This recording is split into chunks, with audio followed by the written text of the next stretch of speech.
we're going to look at, I'm going to give you some tools, and they're very practical, but ladies, and this is why I thought this video went well with what we were doing today. Number one is this. You ready? He wants you to understand that he won't always understand.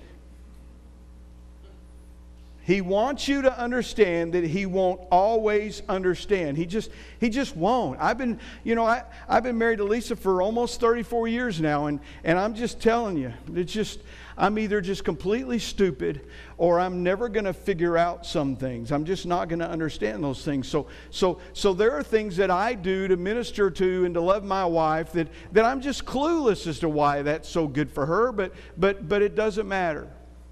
It's good for her. But we both have to understand that. Ladies, you have to understand he's just not going to understand. And you got to be okay with that. You can't be nagging him that he doesn't understand. As a matter of fact, you need to be patting him on the back for doing it even though he doesn't understand it. You know what that's called in Christian circles? Faith. God doesn't get mad because we don't understand. He says, way to go. Way to go. That's what we should be doing with our spouse.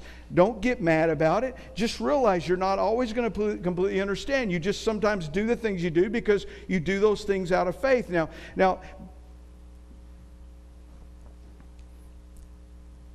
it's important that you realize as we're going through these and as we think about what a husband and wife or a person, people in a relationship are supposed to treat each other, you got to realize that the other person doesn't always feel the same way.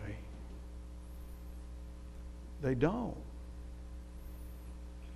And that's not grounds for divorce in God's eyes. That's grounds for you to pray harder and get closer to God and work at loving that person into being that person that God wants that person to be. Look at James 1:19 says, understand this, my dear brothers and sisters. You must all be, say it with me, quick to listen, slow to speak, and slow to get angry. Now, I have to admit, I have a quicker anger switch than Lisa does. Because I don't hide my anger very good. You know, I'm much more of an emotional person. Lisa thinks her anger switch is a lot slower than mine, but that's because Lisa gets cold and quiet.